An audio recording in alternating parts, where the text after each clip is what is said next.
On vous souhaite la bienvenue à ericlatour.com. Dans quelques instants, on vous parle du bottin des ressources destinées aux aînés. C'est dans le Publisac cette semaine.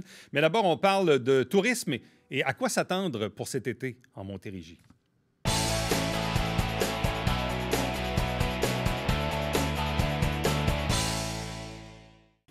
Quel genre de saison touristique doit-on s'attendre un peu partout au Québec et notamment en Montérégie? C'est un gros point d'interrogation qui est beaucoup en lien, évidemment, avec les mesures sanitaires qui seront en vigueur à ce moment-là. Il y a quand même de l'espoir avec la vaccination. Bref, on en discute avec Mario Leblanc, directeur général de Tourisme Montérégie. Bonjour et bienvenue. Bonjour, M. Latour. Alors, je repose ma question. Quel genre d'été touristique on va avoir? Je n'ai pas de boule de cristal sur la pandémie.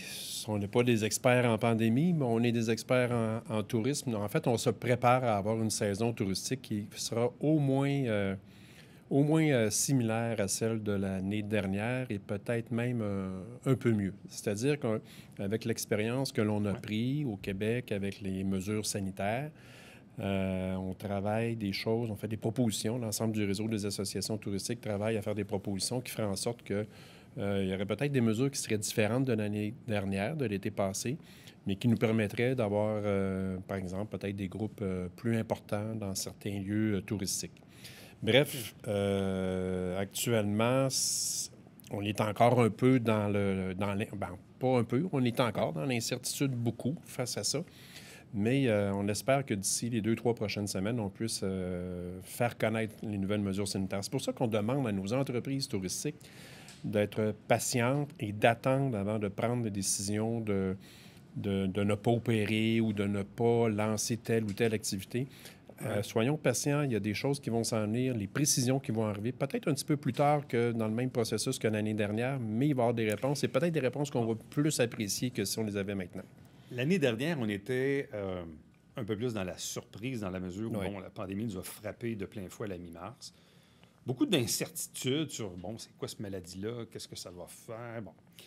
Et toute l'incertitude liée aussi à l'économie. Il y a eu quand même une accalmie durant l'été, mais évidemment, tout ce qui était événementiel a été à peu près tout éliminé, tout ce qui est rassemblement en tant que tel. On a eu quoi comme genre d'été touristique l'an passé? Est-ce qu'on a quand même réussi, disons, à sauver les meubles, si on peut dire? Bien, si on n'avait pas eu l'été, ça aurait été encore beaucoup plus important comme impact négatif sur l'année complète. Parce qu'il reste quand même... Et ça, je suis assez étonné de voir comment on réussit quand même... Mais là, la barre est basse. Là. Dans les taux d'occupation actuellement de l'hôtellerie, on réussit quand même à s'en tirer dans un taux d'occupation qui tourne entre 15 et 20 Je me serais attendu peut-être à pire que ça. Mais c'est pas assez pour rentabiliser. On a encore besoin des aides gouvernementales, puis c'est pas rose du tout. Tous les attraits extérieurs, on le sait, ceux-là continuent de bien fonctionner parce que c'est ça qu'on peut faire. C'est vrai que la grande différence pour l'été prochain, c'est qu'il y aura des événements. Puis c'est ça qu'il ne faut pas annuler, mais c'est l'encadrement qu'on ne connaît pas encore. Pour avoir parlé avec certains organisateurs d'événements, de ce que j'ai compris, parce que là, on a eu du temps pour se préparer. Oui.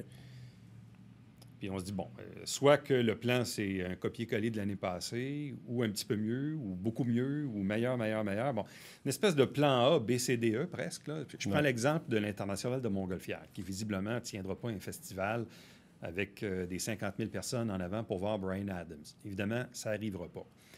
Par contre, là, est-ce qu'on fait 4 week-ends? Est-ce qu'on fait juste des ballons dans le ciel? Est-ce qu'on fait des événements? Donc, de ce que j'ai pu comprendre, on se donne un peu la marge de manœuvre pour peut-être faire des trucs avec de la foule, mais le problème de l'événementiel, c'est que normalement, il faut programmer quand même assez longtemps d'avance, puis il faut trouver des commanditaires pour financer aussi ces événements-là. Et c'est là qu'on ne peut pas se revirer sur un 10 sous en l'espace de 48 heures. Là.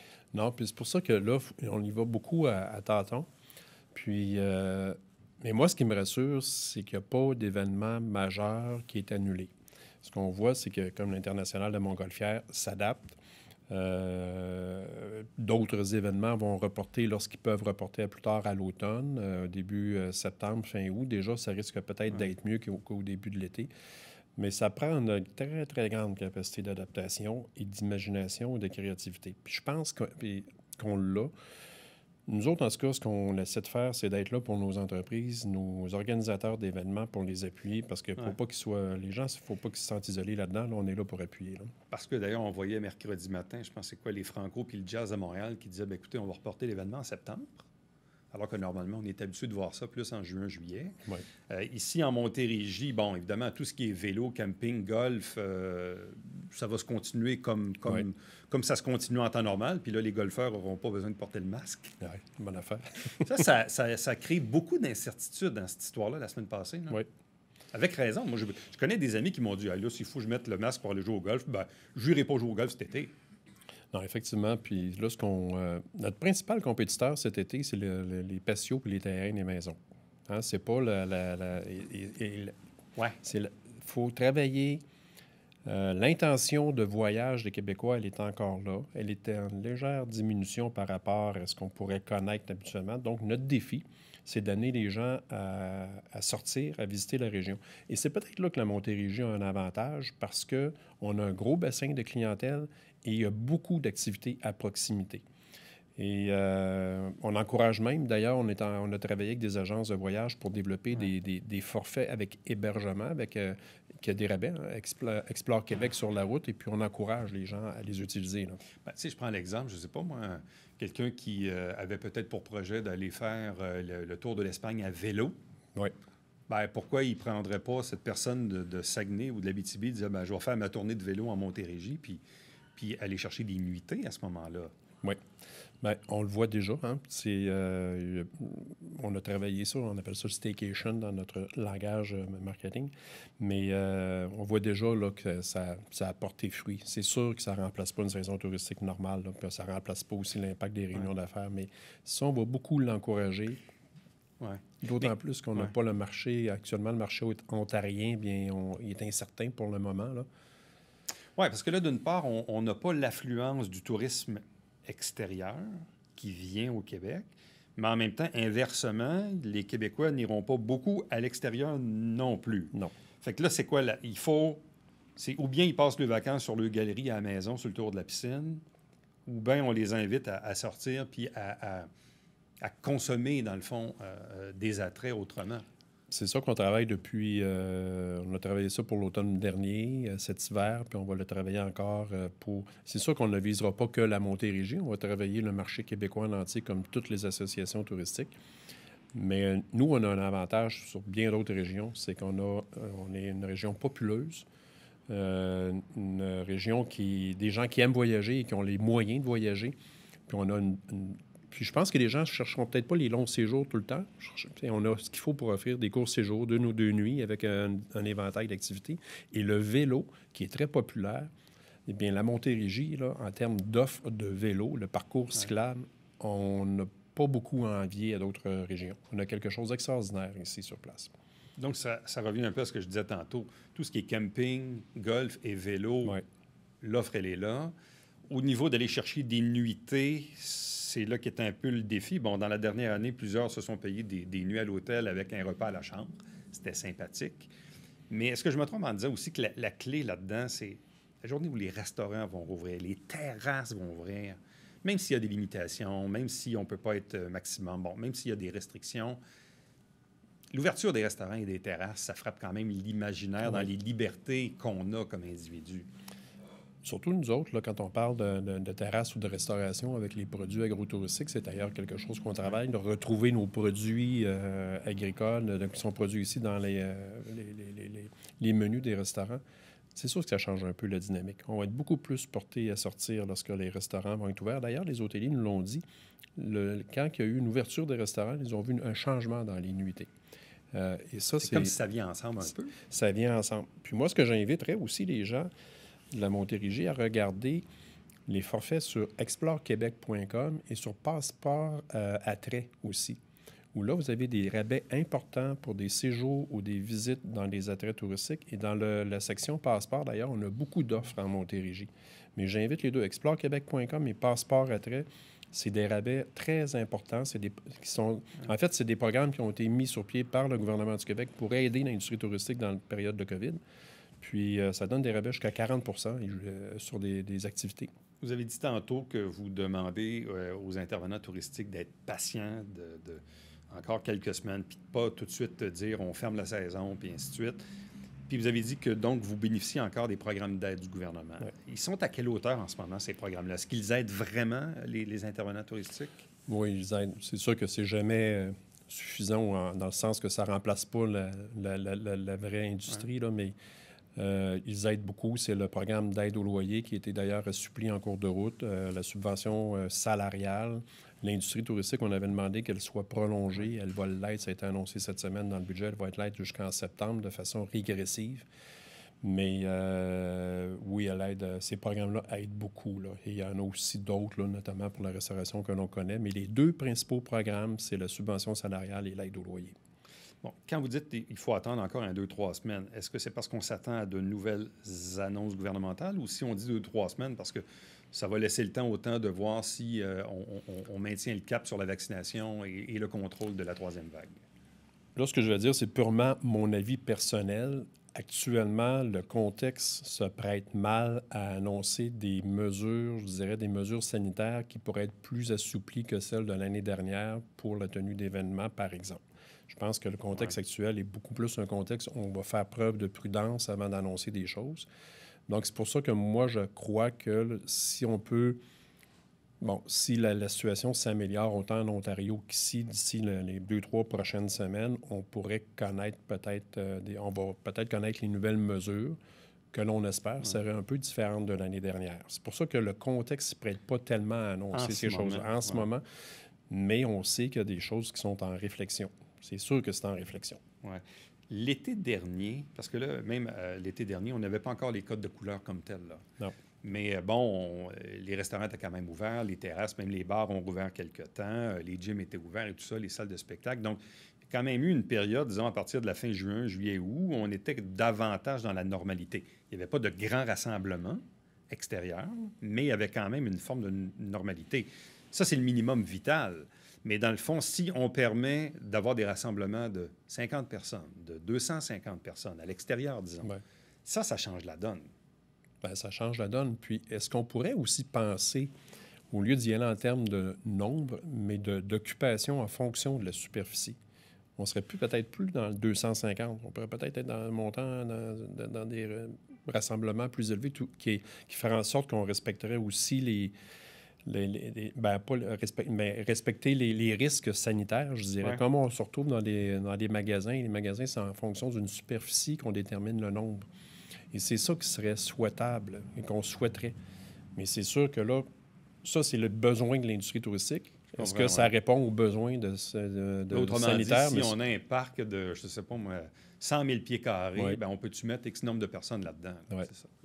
Puis l'autre élément, là, on parle des événements, mais c'est la même chose. Si on peut recommencer à avoir des réunions d'affaires, des rassemblements aussi intérieurs dans les hôtels, ça va faire une grande différence pour l'industrie également, là. Donc, message aux intervenants touristiques, soyez patients, ne prenez pas de décisions précipitées, continuons de maximiser sur l'aide, attendons de voir ce qui va se passer. Puis pour les citoyens, bien, pensez peut-être à planifier vos vacances, oui, au Québec, et oui, essentiellement, on peut passer du bon temps en Montérégie, tout à fait. Puis, s'il y a des questions, n'hésitez pas à nous appeler à Tourisme Montérégie. On va le faire plaisir de répondre à nos entreprises et à nos membres. Un gros merci, puis bonne chance. On se reparle. Merci, M. Latour. Au plaisir. Restez avec nous. Au retour, on vous parle du lancement d'un bottin de ressources qui est dédié aux aînés, qui est distribué cette semaine dans le Publisac et le Canada français.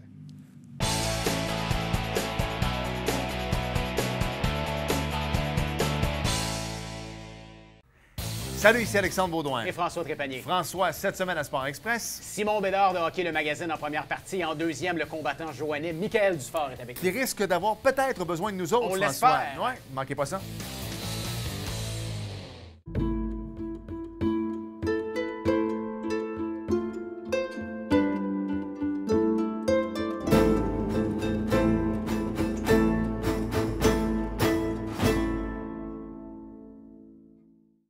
Mesdames et messieurs, bonjour et bienvenue à la Justice entre nous. Mon nom est Serge.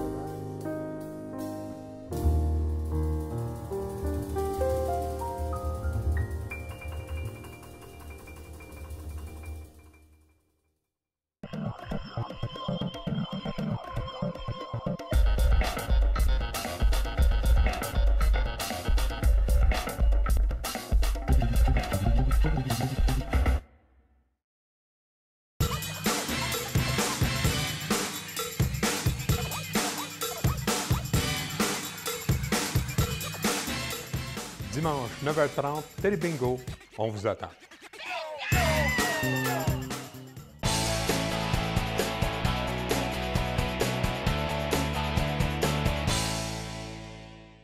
Je vous invite à surveiller votre Publisac cette semaine et le Canada français. Vous allez retrouver à l'intérieur ce petit guide que je tiens ici dans mes mains. Donc, c'est un guide de ressources destiné aux aînés, donc un répertoire au cœur de vos besoins qui émane de la table de concertation des aînés du Haut-Richelieu. Donc, pour en parler, deux invités. D'abord en studio, Jacinthe Côté, qui est membre de l'Association des retraités de l'enseignement de l'éducation du Haut-Richelieu. Bonjour à vous. Bonjour. Et à distance, parce que notre protocole permet une seule personne en studio, il s'agit de Pascale Constant, qui est conseillère à l'accessibilité et au développement communautaire au service de la culture, du développement et du loisir à la ville de Saint-Jean-sur-Richelieu. Il n'y avait plus de place pour la troisième ligne. Bonjour Pascale et bienvenue. Bonjour. Bon, expliquez-nous tout d'abord d'où vient cette initiative d'avoir un bottin, Jacinthe, qu'on distribue cette semaine. Dans un premier temps, il y avait un objectif de MADA. MADA, c'est les municipalités, les amis des aînés. Il y avait un objectif de faire un répertoire de tous les organismes qui ont une préoccupation aînée. Et avec la pandémie puis le confinement, la table du Haut-Richelieu nous a exprimé la nécessité de se bousculer un peu, puis de sortir le plus vite possible le document, un répertoire de tous les organismes disponibles au Haut-Richelieu qui donnent des services aux aînés. Bon, Pascal, la table de concertation des aînés, ça concerne qui? Qui sont ces gens-là ou les organismes qui y sont représentés? En fait, ça regroupe 15 membres autour de cette table de concertation-là, qui est quand même une jeune table dans son existence. Moi, je vous dirais que c'est 2015, je crois qu'elle est apparue, la table, dans le Haut-Richelieu. Donc, il y a des organismes tels que les CAB, les centres d'action bénévole qui sont... au sein de cette table-là, il y a le FIS qui est assis à la table, des organismes de défense de droits. On est plusieurs. Évidemment, la Ville est assise à cette table-là, le service de police. Donc, et l'objectif, c'est de se connaître, de faire connaître les ressources au niveau des aînés, d'avoir des projets communs. Donc, toujours, évidemment, pour les aînés, évidemment, de Haut-Richelieu. Bon, moi, ce qui me fascine toujours, je regarde ça au fil des décennies, ça fait peut-être presque une trentaine d'années qu'on fait de la télé comme ça, et on reçoit les organismes. Et pourtant, ça me fascine parce que les jeunes, même s'il y a des organismes qui existent depuis 10, 15, 20, 30 ans, ne sont pas tant connus. Oui, oui. Puis il faut avoir peut-être une problématique pour finalement dire « Ah oui, il existe une ressource pour ça ». Ce qui est fort intéressant là-dedans, c'est d'avoir cette information-là. On retrouve 94 organismes qui ont à cœur les aînés, avec une préoccupation pour soutenir, aider ou même regrouper tout simplement des aînés. Alors, il y a 94 organismes présents au niveau de la MRC du Haut-Richelieu qui donnent des services aux aînés. Et là, on les a regroupés en 12 catégories pour pouvoir permettre à l'aîné de trouver l'information, faciliter la recherche d'informations à l'intérieur de ce bottin-là. Moi, je vais vous dire, je suis très fière du travail qui a été fait et je pense que c'est un document qui va être utile, il est simple, puis il va être utile pour l'aîné, mais il va être utile aussi pour le proche de l'aîné. Alors, un enfant là, d'un aîné qui cherche, je ne sais pas moi, une activité pour que la personne puisse s'occuper dans la journée, bien, il peut se référer à ce document-là pour pouvoir trouver une ressource. Mais ça, c'est important ce que vous dites là, parce que souvent, le réflexe, là, je me mets, bon, vous savez, des fois, les gens, ils prennent le Publisac, puis bon, ils lisent le Richelieu, ils regardent la circulaire qu'ils veulent bien, puis le restant, ça s'en va au recyclage. Le danger, c'est que les gens disent « Ah, c'est pour les aînés, ça ne me concerne pas. » Non. Donc, ça, c'est important, Pascal. Il faut que les gens, même qui ne sont pas des aînés, se disent qu'il faut garder le document parce que ça pourrait être utile pour leurs propres parents. Bien, tout à fait. Puis un peu comme Jacinthe disait, c'est ça, ça peut être, c'est d'abord et avant tout pour les aînés, mais c'est sûr que les proches aidants, les familles, les intervenants aussi, dans le fond, on connaît tous un aîné autour de nous indirectement, donc qui pourrait bénéficier de ces ressources-là. Puis parmi ces 94 ressources-là, c'est beaucoup aussi des organismes qui ne sont pas que destinés aux aînés.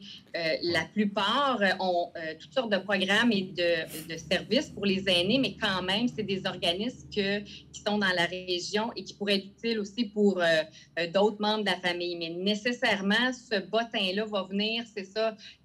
C'est venu comme un peu faire une synthèse de tout ce qui peut être offert pour nos aînés, que ce soit au niveau du transport, de l'habitation, le logement, du loisir. Donc, vraiment, on touche à tout dans ce bottin-là. Bon, je prends l'exemple, je ne sais pas moi, le comité chômage, bon, ça peut toucher, oui, les aînés, mais ça peut ne pas toucher les aînés nécessairement. Même chose pour justice alternative ou drogue, aide et référence ou dépendance. Donc, c'est des trucs qui peuvent, oui, toucher la clientèle des aînés, mais pas seulement les aînés. Donc, c'est même utile aussi pour d'autres... Mais ça permet de présenter les organismes, plusieurs organismes présents sur le territoire aussi, là, et que souvent, on n'a même pas... On ne sait pas que cet organisme-là existe. Alors, je pense que c'est un document, il est simple, mais qui est aussi avec un contenu qui va être intéressant pour tout le monde. Pascal, comment on a réussi le tour de force à distribuer ça dans le Publisac? Parce que c'est quand même des milliers et des milliers de copies. C'est pas toujours simple, parfois même coûteux, il faut se le dire. Parce que là, il est dans le Publisac, puis il va être aussi encarté dans le Canada français de cette semaine?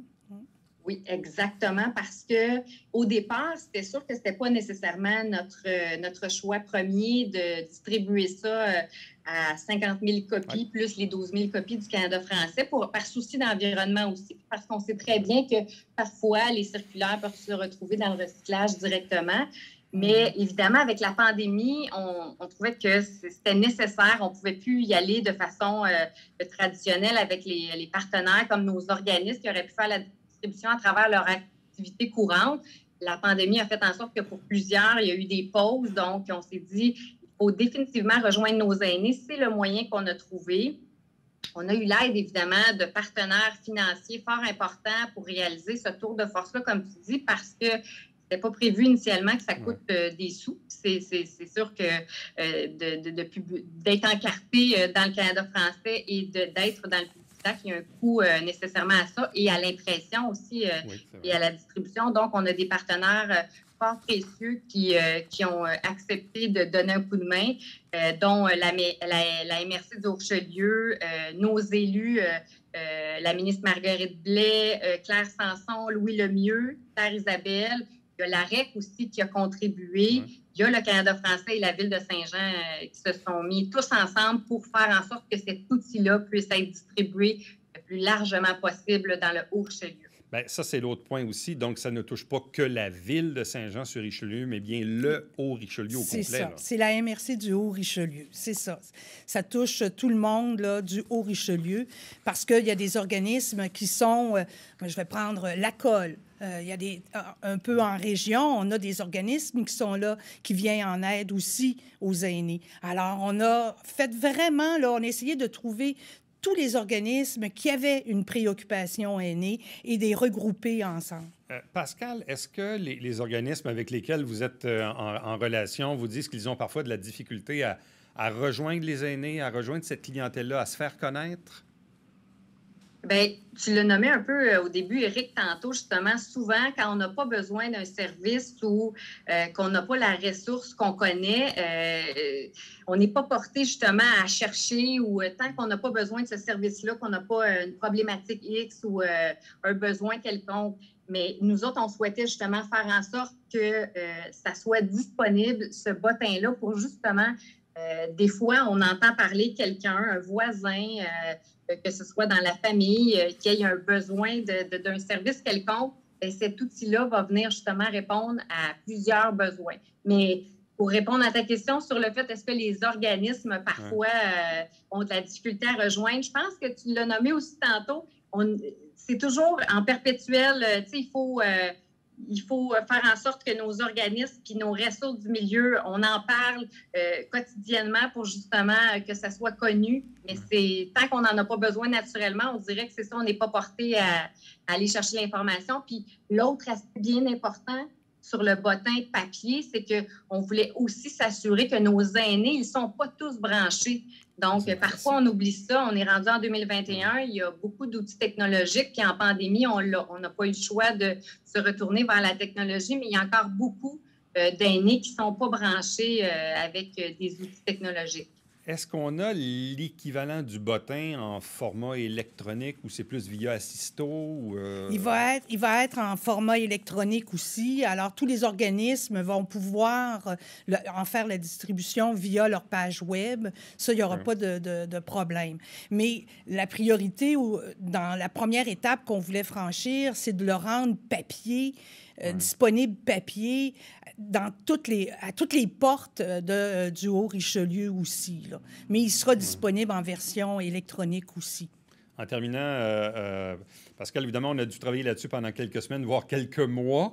Donc, on accouche de ça aujourd'hui. Donc, c'est quand même une bonne réalisation, si on veut. Oui, tout à fait. Puis, tu sais, je disais à Jacinthe ce matin, justement, je me dis, mon Dieu, c'est significatif, c'est le jour de la Terre, aujourd'hui ou demain. En tout cas, je pense que c'est plus demain la journée officielle. Donc, très important, on invite évidemment tous les citoyens qui vont recevoir leur Publisac de sortir le bottin des ressources et d'en faire profiter soit leurs proches, soit eux autres mêmes, ou en tout cas de le partager parce que ça va être utile et c'est à conserver. Donc, c'est bien dit. Donc, à conserver. Publisac et Canada français, cette semaine, mettez la main sur ceci. Gardez-le pas trop loin pour vous-même ou pour vos parents. Et bref, et pour les aînés qui nous écoutent, bien, à vous aussi, évidemment, de le conserver précieusement. À vous deux, merci infiniment, puis bravo et bonne chance. Merci beaucoup. Merci. Restez avec nous. Au retour, le mot de la fin.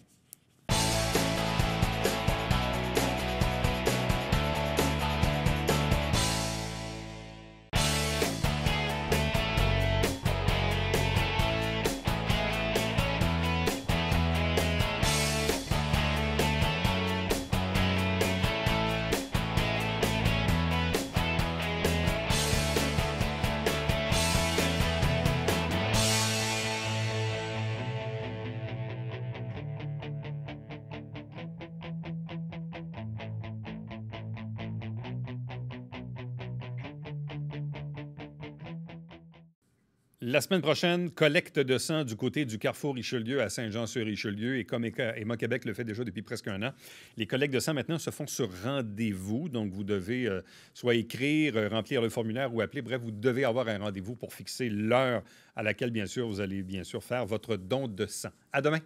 Bye-bye.